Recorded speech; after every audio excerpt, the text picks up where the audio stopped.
Hi everyone, welcome back again to your what am I saying? Weekly. I do dailies, but your weekly astrological transits. So this one's going from October 1st through the 7th.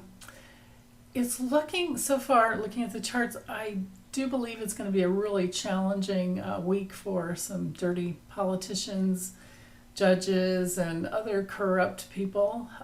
So we have Mars hitting the South Node in Libra, which rules justice, and maybe justice served. So let me just swap out cameras here, bring over my table, and get this going for you. Okay, hold on.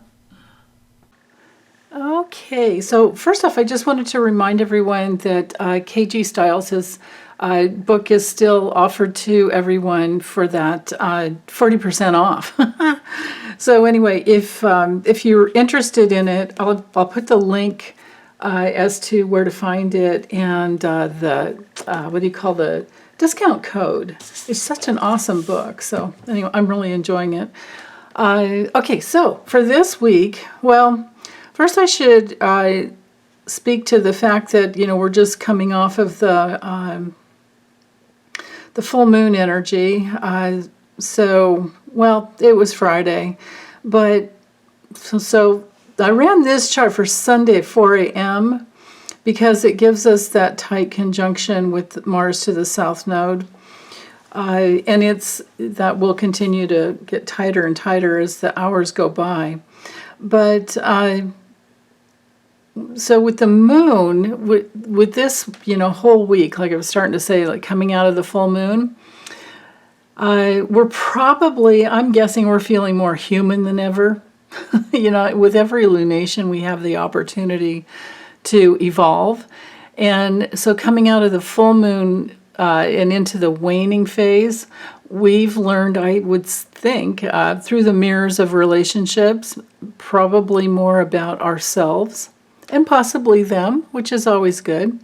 And we might be better equipped to make decisions, about ourselves and how we want to move forward and relationship as well. And with the full moon being in Aries, that was very cardinal, movement-oriented energy where we're moving towards something or sometimes away from something. But when you go away from something, you're going towards something else. It's just, which end of the spectrum are you on, So I'm feeling like we're probably better able to share with others something more meaningful because we know more about ourselves, and every lunation we can go deeper and deeper into who we really are, and clear out the old imprints from past lives that we brought into this lifetime, and so. We have something deeper within that's up and out, and I would think that we're moving towards something new. So that's great. And any day after, but especially after the 2nd, after tomorrow, we can start with our new moon intentions. That the new moon won't come for another couple of weeks, but we can start figuring out what we want to really work on, these next couple of weeks, and then set that full moon intention or new moon intention, and then that may come to fruition by the next full moon. So that's pretty much the cycle there. So with the backdrop, you can see we have Pluto here squaring the nodes, as we definitely will, we will be until December 7th. Pluto is going to go direct on the 10th, but it's still going to square those nodes until December 7th. And Eris is going to be just sitting right there. Chiron eventually will go direct, not till after Christmas. And then Chiron will hook up with, the North Node will come back this way a little bit. And then, Eris will be kind of leading the pack, as she always does, because, she's the kick-ass, don't mess with me, feminine counterpart of Pluto. So to have this square involving Eris is just so, I mean, it speaks to everything. You got to love astrology because we've been watching it, women losing their reproductive rights, and women and children and the elderly becoming more vulnerable because of, the corruption and the one side of the government. And, there's corruption on both sides, so we have to watch everyone. But, boy, do we not have that firmly, I would think. If anybody's been paying attention out there, I would think that by now they know that they need to vote. And that if we sit back apathetically, which is part of the problem with Saturn and Neptune in Pisces retrograde, we have to, be careful about just sitting back and thinking, oh, it'll all work itself out. Well, it will, but if you want to Pluto empower yourself, keyword for Pluto is empowerment, self-empowerment, and that transformation of the soul substance that gets you to the place where you'll finally stand up for yourself, that would be a really good way to work through or let go of any apathy, complacency, and then with all the Pisces energy here too, and then all the earthly energy, this whole combination here, and you can see we have not only a grand trine between the earthly elements here of Uranus, Mercury, and Pluto, but also we have a kite. And at the tail of the kite is Mercury. So the messages are coming in with the details as to how you can master your life in some way, and in many ways. If you create the power of choice, when it comes time to vote, that is a Mercury thing we'll be doing. We will be thinking and making the choices that work out for us.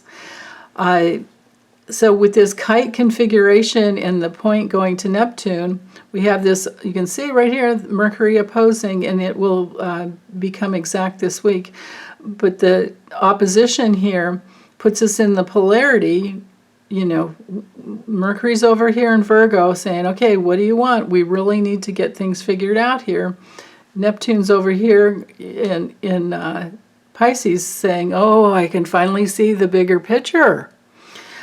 Hopefully. If not, there will be lessons to learn. Because we will always evolve, no matter what. It's just, do we go kicking and screaming and getting bloody along the way, being drugged, or dragged, or using drugs? We got to be careful with that with Pisces. And Libra. Actually, any sign, because, any addiction is just something to drown out the pain or to self-medicate until we're able to deal with it, whatever it is, of course. So, there's so many aspects. I'm seeing this yod in here, finger of fate. So I'll just try to cover it all so that maybe we can go a little more quickly.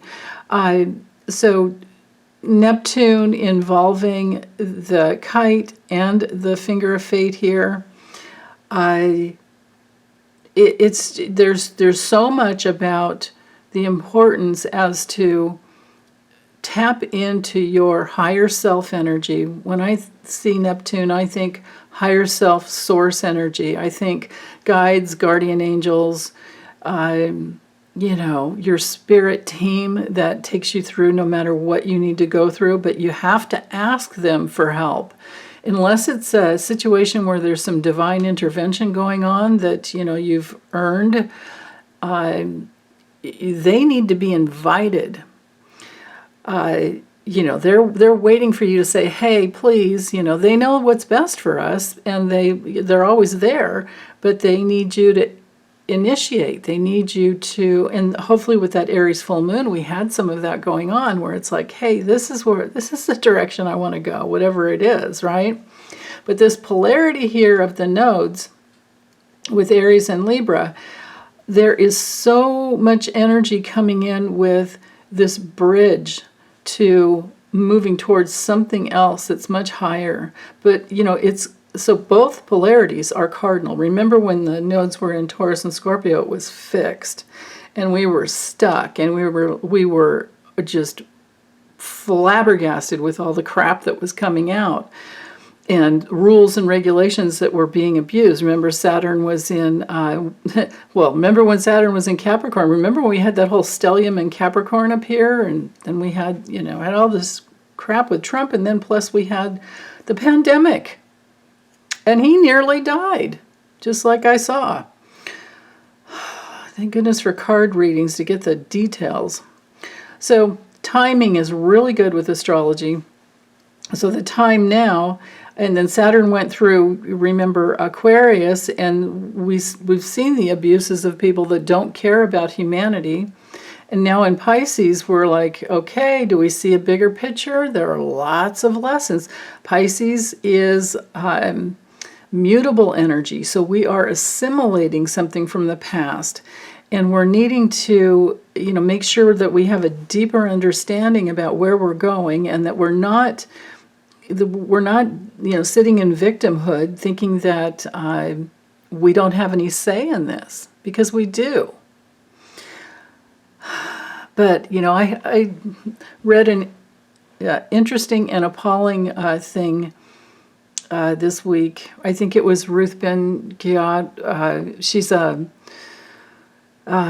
an expert in fascism, and I'm pretty sure it was her that wrote something, or I heard her on the news, having to do with the fact that 70% of the world is under dictator, fascism, type. So we are of that 30% that's not, and we need to be powerful within that 30%. And we need to know, because this is spiritual law, that the light inside of you that you aggressively, in a positive way, initiate and put forth to move towards truth and love and peace and abundance and all the good things in life, if we keep opening up to more of that, we are 100 times more powerful than the darkness. But the darkness is always there to try to tempt you to go, oh, it doesn't matter. It's all, and keep you in a pessimistic point of view. That would be the negative side of Pisces. Also, the negative side of Pisces is, of course, besides apathy and pessimism and victimhood, it's also cults, hooking into darkness, because they feel like it happens because people feel like they belong to something, and they really want to belong to something. So there's that. But for us, we can use that beautiful Pisces energy for being more flexible, and this is true of any of the mutable signs, right? So Gemini, Sag, and Pisces here. So you can see it right here, Gemini, Sag, and Pisces. So with the mutable energy, it's like I was saying before, it helps us to assimilate what happened in the past. It helps us to adapt and be more resourceful and be more flexible. And that is precisely what's needed here with this inconjunct. Remember, and this is lasting for quite some time still. The inconjunct goes through December 11th. So from Neptune to the South Node, we're needing to adjust to a new paradigm. We can create open up to all possibilities. The light side of Pisces is opening up to the pure potentiality of all possibilities. Excuse me. And with the inconjunct back to the South Node, and now that Mars is moving close to the South Node, there's all this new energy to adapt, to come into more of a social order that could work, or to fight against what isn't working. Aries and, well, when it comes to cardinal energy, those signs are, here we go, Aries and Libra here. And just think of the 4 points, the cross in a chart with the natural zodiac. So Aries and Libra, so there we have the nodes, and we had that full moon. And then Cancer and Capricorn. So they control the seasons, and it controls, movement-oriented energy. But Aries is fire, Libra is air, Cancer is water, Capricorn's earth. So we have this beautiful setup in the cosmos. As we are spinning through space, what is it? 600 some thousand, 600, I forget how many miles an hour. Through the Milky Way, right? On a galaxy. It's mind-boggling to me. But anyway, to focus into this week and the coming, the weeks coming forward, or months coming forward, actually, because this Aries Libra polarity lasts all the way through January of 2025.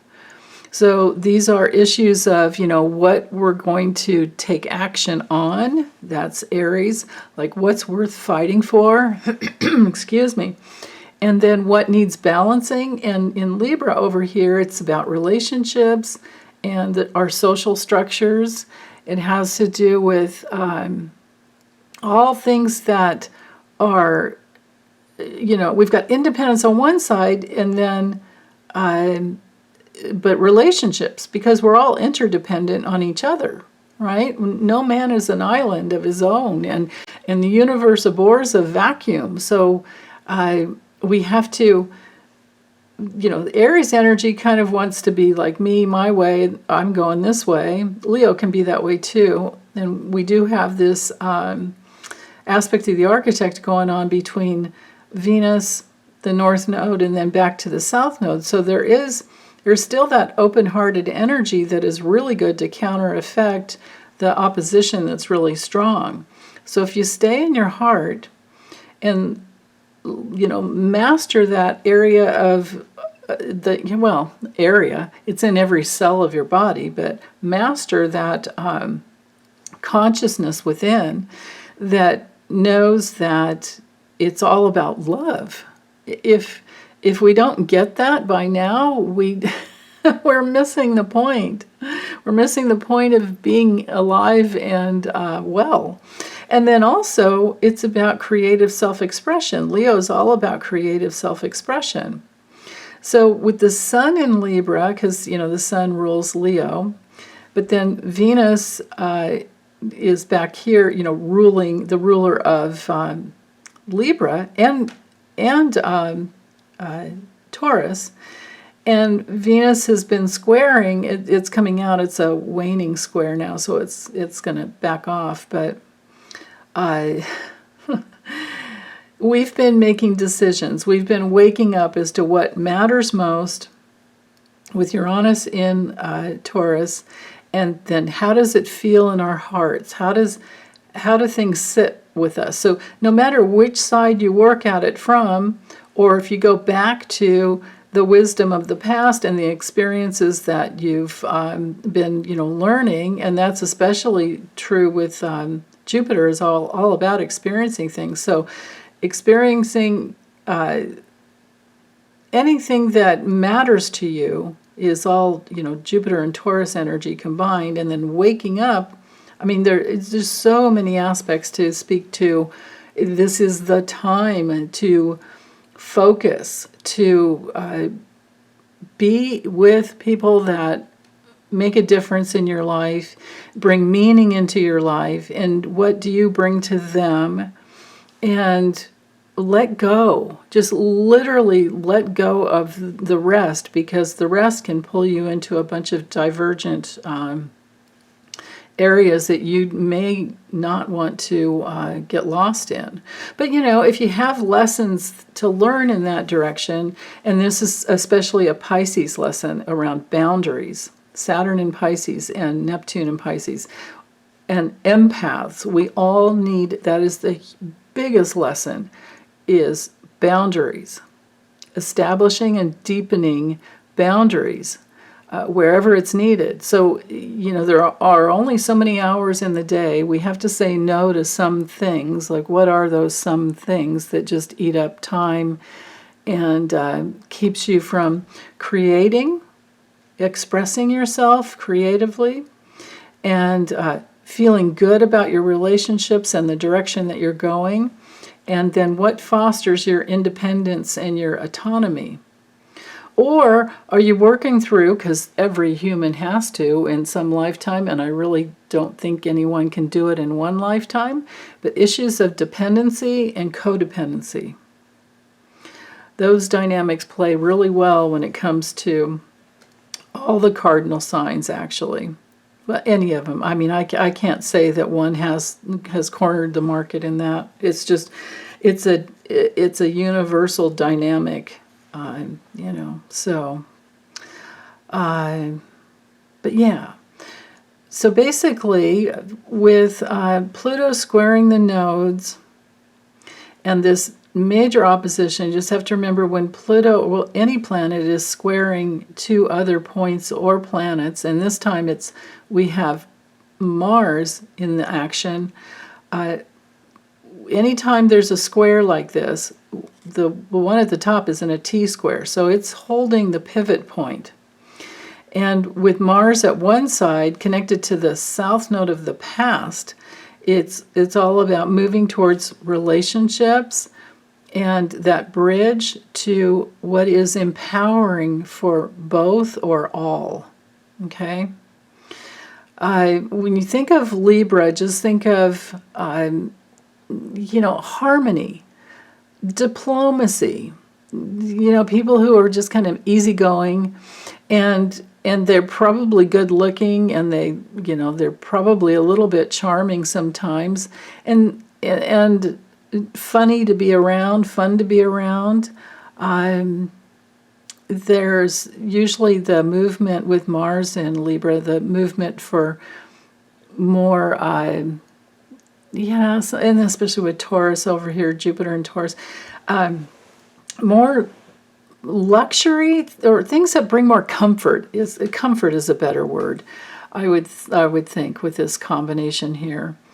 And so when it comes to relationships, you want to be with people that you feel comfortable with. Nobody wants to be with somebody where you're feeling like they're judging you underneath silently, and you're like, why am I feeling so weird?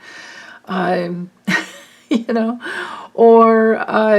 maybe you're noticing, especially with all this Pisces energy and Libra energy and the Virgo. I mean, my goodness, it's all right there, and we're all sensitive, and all the signs are sensitive. So I'm just going to say a blanket statement that more and more people are sensitive to the energies around them, even their neighbors, whatever's in your neighborhood, right?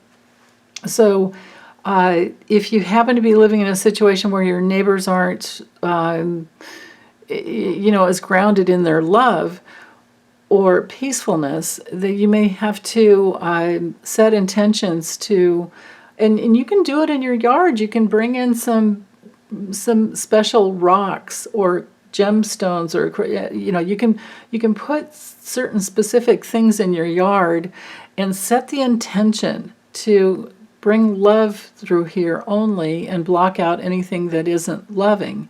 And it definitely works. It definitely shifts things. It can take some time, but sometimes they move. I've had that happen, where they move,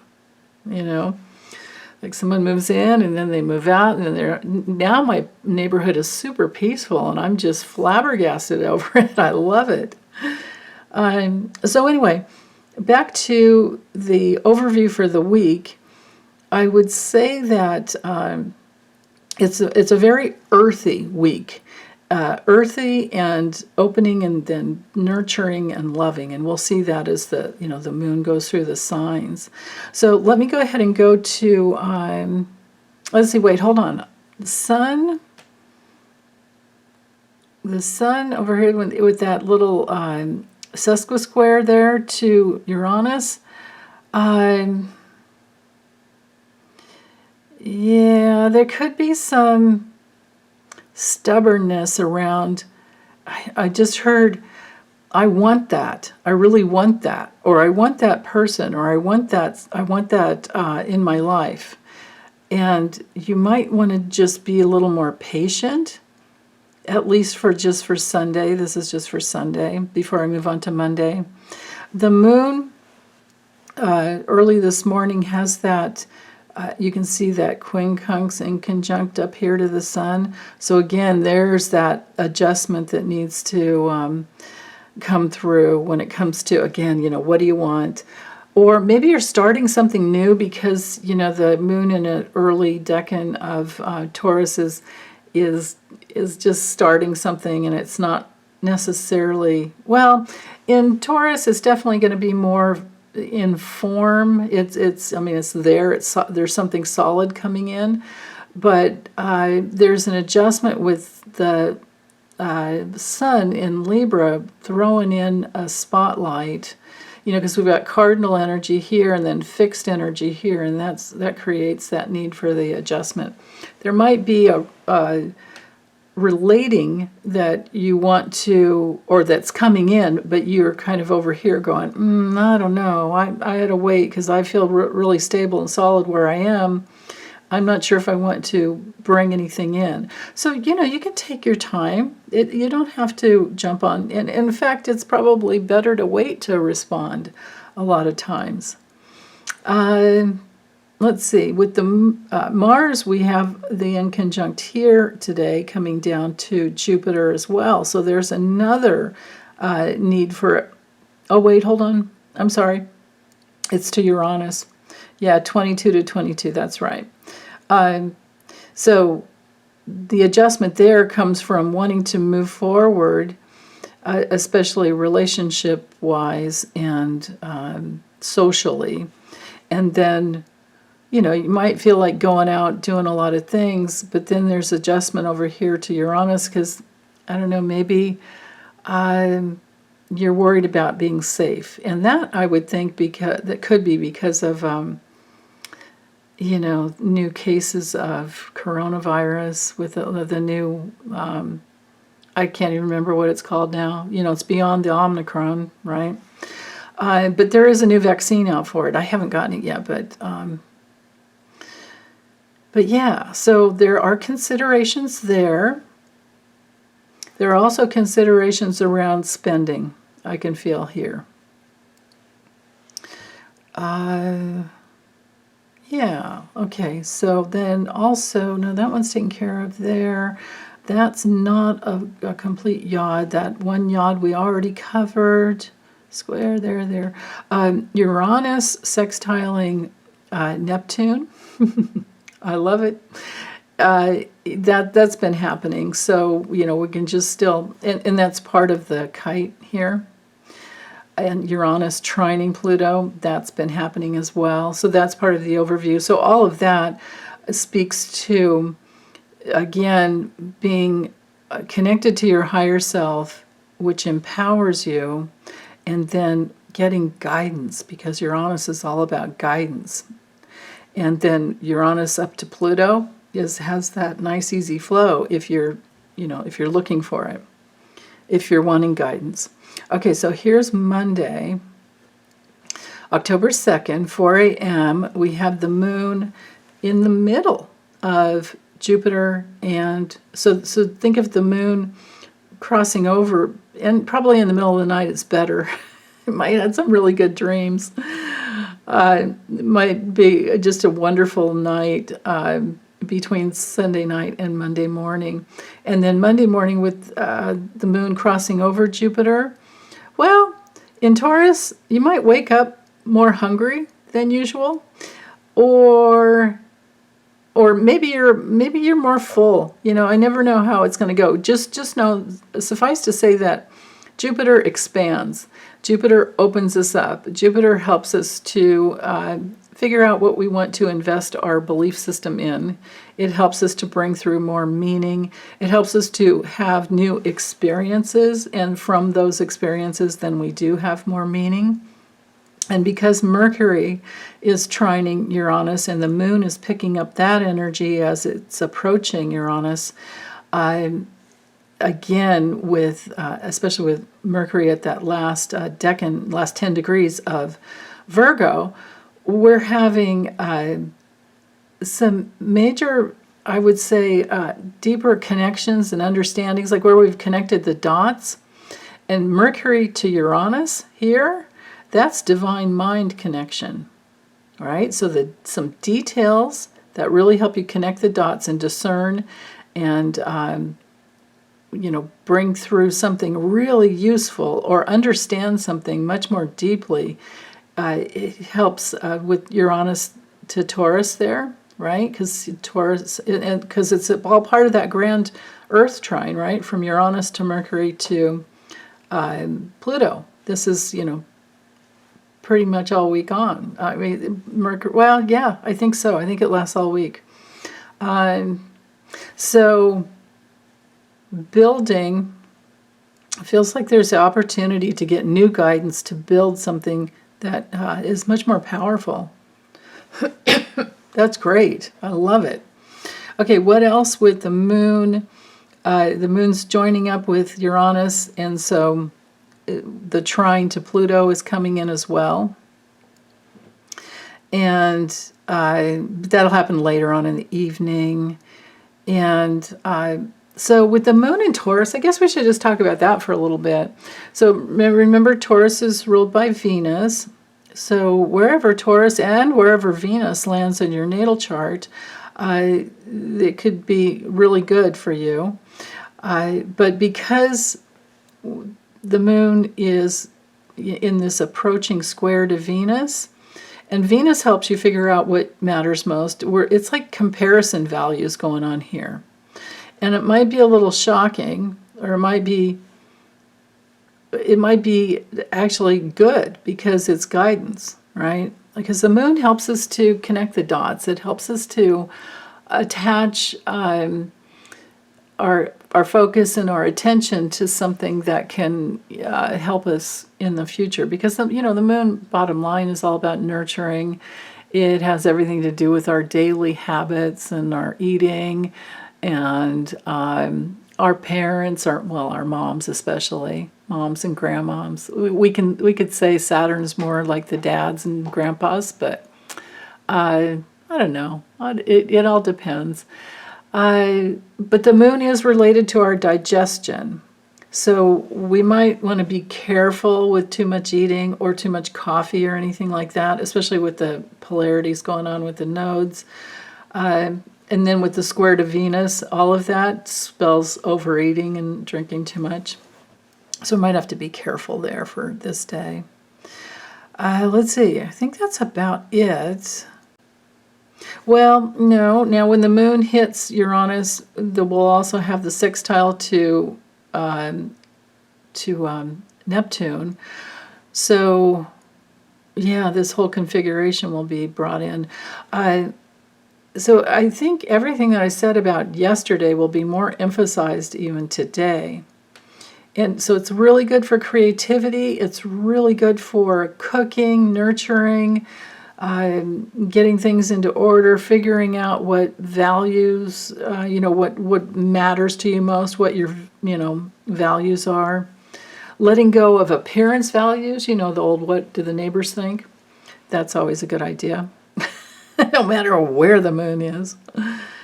So, yeah, okay, so let's go to Tuesday. So Tuesday, the moon is in Gemini. So now the moon is no longer fixed, stabilizing type of energy. Now it's opening up. It's in an air sign.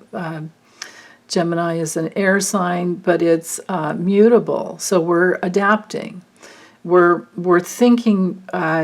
We're always thinking, but we're more communicative. We're communicating more. And then it's in a trine to Pluto still.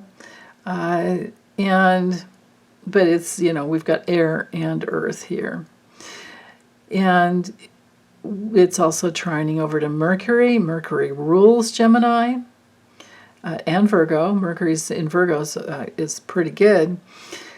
And of course, we still have the grand Earth trine going on, but now we have some air quality with it as well.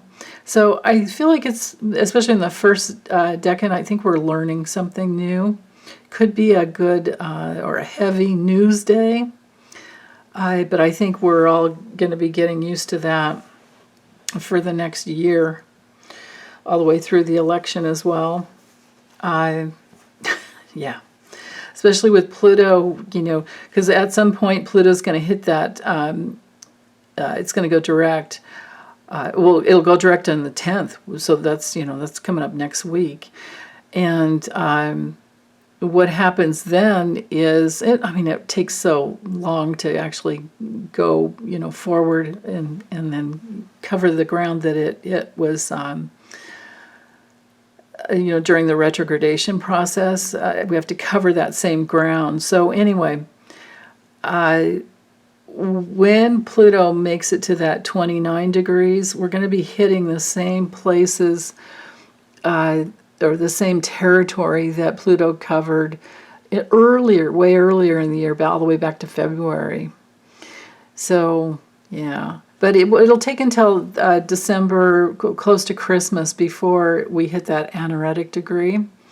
And so the anaretic degree, the 29 degree, just brings in more intensity.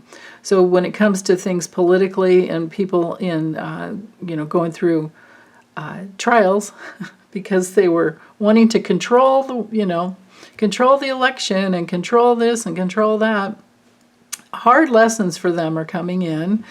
And that will take us all the way through to November 19th of 2024. So that takes us well past the election. Let's see, what else? With the moon, besides the trine to powerful Pluto, we're learning, more about the greedy, corrupt ones. We also have the trine to Mercury here. And so, yeah, that's that's building there. Okay. And then there's also this other trine to the sun, because we are within Mercury's, well, for Mercury, when Mercury enters Libra, it's going to shift quite a bit. That'll definitely make a difference there. But for now, well, there'll just be more sharing all that information and figuring things out when it comes to, politically. But for us, to have these two trines, and with Mercury and the Sun, I would say that there's a nice, easy flow of information and relating whatever information, all the new things that are being learned, and then deciphering with Mercury, at that late degree of Virgo, like deciphering, wait, what did we just hear? What did we just read? What happened? Oh, what's going on? And so for us, it'll be, and look how Mars is now conjunct the South Node. It will be retrieving wisdom, I think, from past lives. I think from relationship wisdom that, there's a place inside of you that knows what beautiful, healthy relationships are like. And when it comes to, and that's especially true with these two sextiles to Venus. We have Venus sextiling not only Mars, but also the South Node. So it's just, and Venus rules Libra. There's just so much energy there for creating really healthy, beautiful relationships where both parties are autonomous and independent, and in their unique independence is honored, revered, right? So who you are naturally deep down inside, your spirit essence, I think, can really shine through with all of these aspects this week. Yeah, let's see, what else with the moon? Yeah, well, just again, back up to Pluto. And it picked up, all that wisdom and experience coming across, Jupiter and Uranus too. So now there's something new to share is what I'm getting. Yay. Okay, so let's go to Wednesday. And then we have, still, Mars to the south node. But we have a yod going on. So check out Venus. Remember the two sextiles I was talking about? We still have that. And this aspect of the architect going on here. So what are we trying to build? Which direction do we want to move forward? We really know what we love and what we want to do. And if we're working at, we know that we already have these gifts, these inherent gifts, these innate gifts from within that are now ready to burst out. And we have two trines over here to Saturn to help us build and deepen those spiritual foundations. So deepening our spiritual practice of meditating daily on what we want or what we already have inside, and we're just waiting to, we have to sit and meditate on being in it, experiencing it. We have to use our visualization techniques in order to do that. And with Neptune here at the point of this yod, this is the day to do it. This October 4th, this is the day to do it. And actually, this is a day that I don't know if I'll get it uploaded on this day, but I'm going to be doing KG Stiles and I, the author of this book, we're going to do an eclipse little webinar. And we're just doing it together. It won't be live, but we're putting together a bunch of fun stuff for you guys, and so it looks like a good day for that. I'm just now looking at this chart. I didn't. We just did it according to our schedule, or lined it up according to our schedules. We didn't try to throw charts on it to see which day would be the best, because you have to do things when you can. So anyway, the moon. So the aspects are really, really good. And I did set the chart for 4 a.m., October 4th. The moon at 16 degrees. Now we're in that second decan of the phase of the moon, so that middle 10 degrees, where we are integrating something. So we've learned a lot yesterday. Well, and the day before, all week, it's been just, we are in such a learning process. But now there's something that we can really use. And we are literally integrating. There could, again, back to the news. Remember, Libra is all about justice and fairness and equality. So, yeah, legal issues are ruled by Libra, right? Well, courts of law are like, the Sag territory and Jupiter, but look at this stellium of Libra energy to help us bring forth the justice that has so sorely needed from the trauma that we've been in. I mean, my goodness, I'll never forget when Debbie over at Freebird Spirit said one day, when we were talking backstage from a live stream, she said, yeah, we're in how did she, it's Trump traumatic, instead of PTSD, she called it Trump post-traumatic disorder. It's like TPSD, something like that. So yeah, we've been traumatized, we've been angry, we've been sad, we've been disgusted most of all, right? And now we're going to start seeing some beautiful justice come through. Just think of the movement towards beautiful justice and that polarity. And some people aren't going to like what they see in the mirror, but I think we're going to start feeling better as time goes by. But the wheels of justice in the government are slow, very, very slow. It takes a long time to turn a ship around. Okay, so what else? With Wednesday, the moon is in the sextile to Chiron here, and you can see it's an approaching. So no matter how early you get up, You will have an opportunity to bring forth your gifts and new ways of using your gifts, and with the wisdom of the past. And I would think a lot of support with the Sun in Libra. There's support. There's interactions that come through, especially with the Gemini and Libra are both air signs.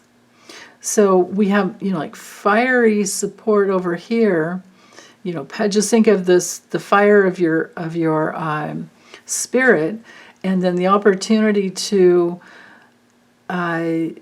feel your way through a situation in relationship or in society where there's the ability to find the right words.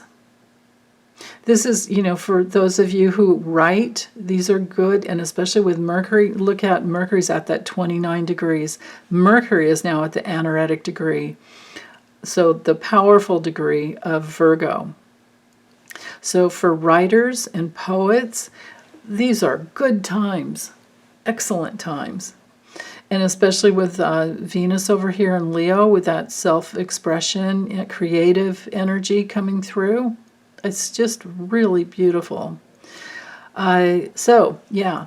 But now, it's not good if you're a dirty politician, like I say, corrupt judge, corrupt CEO, greedy. If there's any greed or corruption, this is awful, because the deets are coming out. Details are out. And we are digesting very well what needs to be known. So yeah, and we still have the yod, right? We still have that finger of fate, finger of God, whatever you want to call it, going to Neptune. So we're all pointing, everything's pointing at, it's coming from the integration of understanding what has happened in the past and all the people involved, all the relationships involved, and who was in their narcissistic my way or the highway type of energy with the greed and the corruption. And it's all pointing to Neptune, where they are speaking when it comes to Mercury over here. Because remember, we had that, well, it's still in opposition, it's just that Mercury's waning, but the opposition from Mercury to Neptune, and it's all pointing that way, is the details about how deluded the deluded ones are, and what they were trying to pull, and so there it is. Now, Neptune, on the positive side, dissolves what is not aligned with love, dissolves what is not aligned with the truth, with fairness, with what is good for all. Because you have to think collective consciousness. The collective consciousness is raising, right? We know more than we've ever known. So yeah. And it could be, Neptune is resigning type of energy too. So it could be that details come out and they finally resign. I wonder about that. With Mars trining Saturn, I'm thinking there's a kick out besides maybe McCarthy has some trouble. What's his face? Menendez, he's going, whether he likes it or not. Yeah, he decided he wouldn't resign. We'll see about that, dude. Yeah. Okay, let's go ahead and go to Thursday. So Thursday, the moon comes in. I clocked it at 6 a.m. to get us to 0 degrees Cancer. So now we have cardinal energy coming in. And we have a nice trine going on with the moon, even though, cardinal here, mutable here. So moving in a way that produces growth and that nurtures who you are and what's going on. Oh, and you know what I should have said? When the moon was in Taurus, that rules our neck and throat. When it was in Gemini, it rules our lungs and our arms and our shoulders. Now that the moon is in Cancer, we're talking the chest area, breasts, and tummy. I think the tummy is also related to Taurus too, but most people never talk about that. But yeah, so anyway, with this trine here, with the mutable energy up to Saturn, I think there's some, well, I want to say that's interesting because we have growth here that really helps, really supports our security. And then we have relationship support over here. And then over here, if we can connect with the big picture, then we can really stabilize something. Because I kept feeling stabilization over here, but Pisces is not usually stable unless we have come full circle and we really know something about where we want to go and who we want to go there with and all of that. And now with the Cancer moon, we definitely can go towards that. It's very, Cancer's cardinal energy, Libra's cardinal energy, like I said, but then with this mutable Pisces, I kept hearing stabilizing, and the only way I can get to stabilizing with that would be with Saturn. Now, Saturn holds things into form. It brings things into, it's like it's a committing type of energy if you want to work it from that way. Because if you've gotten to a place where you've been working, and this would be, it's embracing the polar opposite of Virgo energy here. And we do have, Venus opposing Saturn now. So yeah, those lessons coming in, right? So wherever, when it comes to Saturn, wherever we've been learning from trial and error, the Virgo energy, as soon as Venus gets into Virgo, I think it's the 8th, if I remember right. I'm pretty sure. Venus does move into Virgo October 8th. So that's good. That's pretty soon. That's, early next week. So meanwhile, this opposition here is bringing the opportunity, there can be some conflicting forces where you're trying to figure out what you really want to bring through. But remember, with the Saturn to Venus energy, these are financial issues, but these are also mastering something because, like I was saying before, you're learning, from trial and error. And once you have figured out the nuts and bolts and the way things work, you just keep fine-tuning, right? Now, Saturn brings through the results of a lot of hard work and discipline. So if you've been meditating every day, if you've been working hard with Virgo energy, and then now that, Saturn's in Pisces, or has been for quite some time and will be through 2025, I think. Yeah, pretty sure, or 20, yeah. Well, the retrogradation stops in November. I remember that, but I don't remember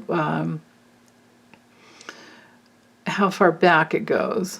I think it's probably, if it's in November and this is October, I bet I'm going to guess at 0 degrees. I'll get that for you guys next week. So, but basically, bottom line is, if we're working out the bugs, if we're mastering something in our lives that we've been working on really hard, when it comes to the fruition of Saturn, you have something really solid and stable that you can continue to build upon. Just think of what it takes to get the foundation of a house laid, and then they can start putting up the walls, right? But imagine all that kind of like undercarriage work that has to happen first. It's like, sewers have to be dug. There's all this like backhoe, big grading, and all kinds of heavy equipment work that goes in, and then you have the pipes and the electrical that is, everything has to be planned down to the minute detail. And And so imagine how hard that is, all that hard work to lay that foundation. That is literally the process of Saturn. And that's, why we have 2.5 years of Saturn in one sign, because it takes that much work. Well, in Pisces, it could be finally completing something, because, you come full circle. And you're more sensitive to what works and what doesn't. And if you're working it well, you've got more intuition going on than you ever have before. It's, Pisces energy can imagine a better future.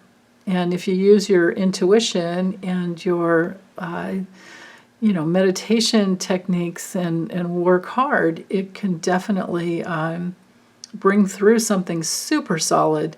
And then, you move forward from there. So yeah.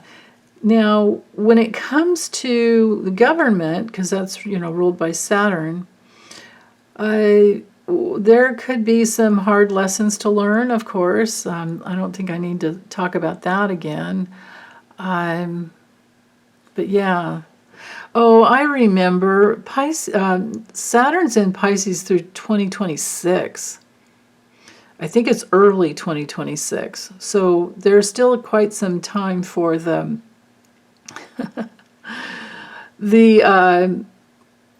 I put it in air quotes, the victims in government, like, oh, woe is me, everybody's ganging, the witch hunt and all that crap. That, they're still going to play those tapes all the way through, probably till the day they die, but, Okay, I'm going to stop with that. So, with the moon in this nice, trine going up to all this extra cardinal energy, this is definitely a day to get a lot of things done, and a lot of things done to build that solid foundation. Cancer is foundational energy, and Pisces is the big vision. So we can really work it. Now, the moon is also squaring Mercury that is now in Libra. Yay! So now Mercury in Libra. Now talk about a stellium. Stellium's like 3 planets or more. We have, the South Node isn't a planet, it's a point in space, but now Mars is on the other side, so Mars is moving forward pretty quickly. Mercury, we will have Sun conjunct Mercury coming up, of course, but now that Mercury's in Libra, and it is a natural square to Cancer, and here's something that might be easy to understand. So Cancer's down here, the Cancer moon is down here in this T-square up to Neptune, and then over to Mercury here. So we've got a focal point going on. The Cancer moon wants to sense everything around it in order to figure out how to be safe. It's all about security, right? And with the square to Mercury and Libra, Libra is more wanting to just go and have fun and be more social, and Cancer's over here saying, oh, wait a minute, am I safe hanging out with those people? Or am I safe going there? Libra kind of just wants to go. So Mercury in Libra is going to have us thinking in ways that can help us open up a little bit more, right? There's more of an urge for relating with, Mercury in Virgo is kind of shy. Mercury in Libra isn't shy at all. Not at all. So, the only challenge, especially when something's in 0 degrees, both of these 0 degrees, the Cancer moon can be kind of controlling. The best way to work it is to think of integrating opportunities to be more secure. And with the Libra energy, all this Libra energy, the best way to use it would be to think of how you can relate to others in ways that are exciting or something. There's something there to help you engage. And you can share those opportunities, and you can reflect back and forth to each other what's most important, or with the group that you're involved with. Now, when it comes to the downside, like I was saying with Cancer, is it can be moody and controlling. And that would only be because there's trauma from the past that hasn't been healed. That keeps a person kind of, fixated in security, survival. There's fearfulness, right? And there's no nurturing of any new opportunity. And this, in fact, can be kind of selfish, right? I mean, that's just one of the downsides. But the downside with Libra can be super just all over the place, flopping around like a fish, and can be manipulating and polarizing, and also not taking advantage of an opportunity to to join together with something that works better. So it all depends on how it's but it always comes back to how you use the energy. But the energy today is the moon rules the public. So there could be something that comes out in the news that is very public, because Mercury in Libra would definitely bring that out. And then what will we be seeing? Well, some way that they were trying to pull the wool over our eyes and get away with something. So, okay, let's go to Friday. Friday we have the moon is still in Cancer, but it is squaring the sun, and the sun is now pretty getting right in there with that Libra stellium. So yeah, closer as the sun gets closer and closer every day to the south node, there's more spotlight on the past.